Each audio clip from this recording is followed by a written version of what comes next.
মন ব্রাউনের দেহ শুয়ে সমাধি পানে, জন ব্রাউনের দেহ শুয়ে সমাধি পানে, জন ব্রাউনের দেহ শুয়ে সমাধি পানে, তার আত্মা বহিমা।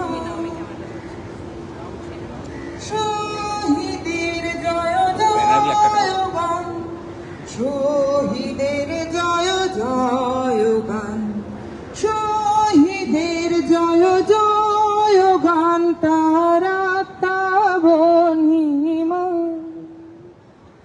নিগ্র মুক্তির তরে জন ব্রাউনের আত্মদান, নিগ্র মুক্তির তরে জন ব্রাউনের আত্মদান, নিগ্র মুক্তির তরে জন ব্রাউনের আত্মদান, তার আত্মবনিমা।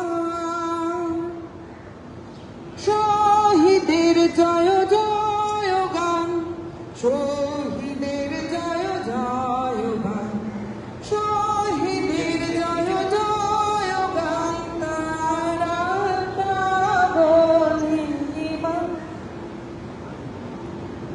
মহাকাশে তারকার প্রহলাদ, মহাকাশে তারকার প্রহলাদ, মহাকাশে তারকার প্রহলাদ, যে জন ব্রাউনের দেহ শায়িত।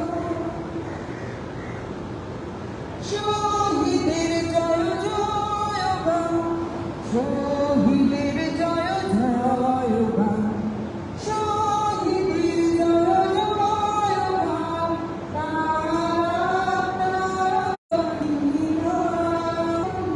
কি করছিল ওরা দেখি আবার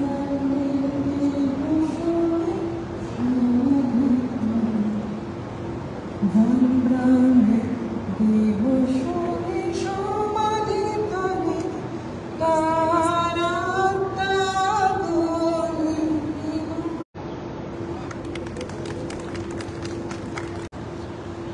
সময় আমাদের হাতে খুবই কম। আমার আগের বক্তারা ঐতিহাসিক প্রেক্ষাপটের কথা বলেছেন।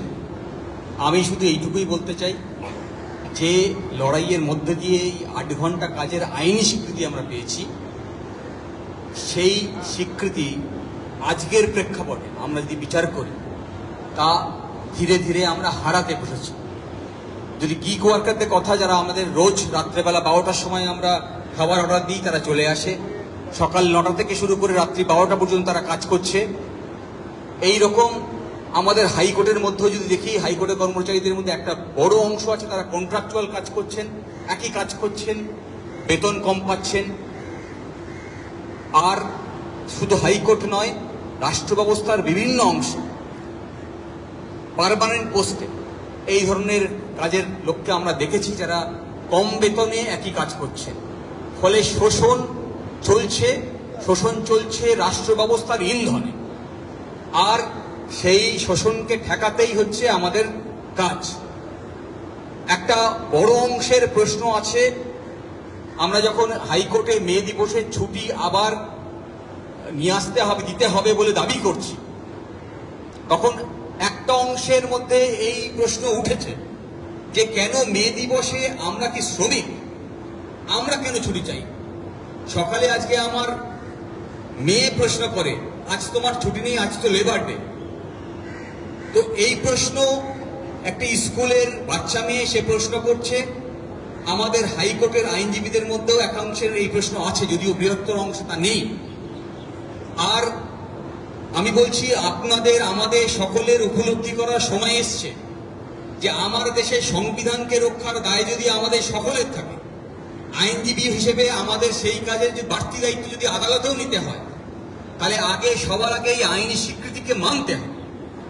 আর এই আইনি স্বীকৃতির পিছনে যে ঐতিহাসিক লড়াই আছে, সেই লড়াইকে যদি ভুলে যায়, তাহলে আগামী দিনে ঠিক যেভাবে আজকে আমাদের এই অধিকার আইনের খাতায় থাকলেও, আইনের বইতে থাকলেও আমরা ভুলতে বসেছি আমাদের জীবনে, তা এইভাবেই আমরা হারাতে থাকি। আর এইটাকে হারানোর জন্য আপনারা যদি একটু পেছনটা ঘুরে দেখুন, আমরা জানি আমরা বিভিন্ন ধর্মের মানুষ, আমরা ভারতবর্ষে বাস করি, বিভিন্ন ভাষার মানুষ বাস করি, কিন্তু এই সব ভাষার লোক থাকবে, সব ধর্মের মানুষ থাকবে, তারা নিজে নিজে ধর্ম পালন করবে, এ তো আমার সাংবিধানিক অধিকার। কিন্তু সেই অধিকারকে যা আমরা ব্যক্তি জীবনে চর্চা করার কথা তা রাজনীতির অংশ করে দিচ্ছে আরো একবার। এই যখন আমরা এই আমাদের অধিকার হারাতে বসেছি, তখন সেই অধিকার পুনরুদ্ধারের লড়াইয়ে যখন আমরা এক সংঘবদ্ধ হওয়ার চেষ্টা করছি, সেই লড়াইকে হারাতে হবে, সেই লড়াইকে পরাজিত করতে হবে। আর তাই আমরা দেখি মুর্শিদাবাদের দাঙ্গা, তাই আমরা দেখি কাশ্মীরের হামলা, সন্ত্রাসী হামলা, এবং সেখান থেকে একটা ধর্মীয় একটা উদ্দেশ্যকে সামনে নিয়ে এসে বিদ্বেষ তৈরি করা মানুষের মধ্যে।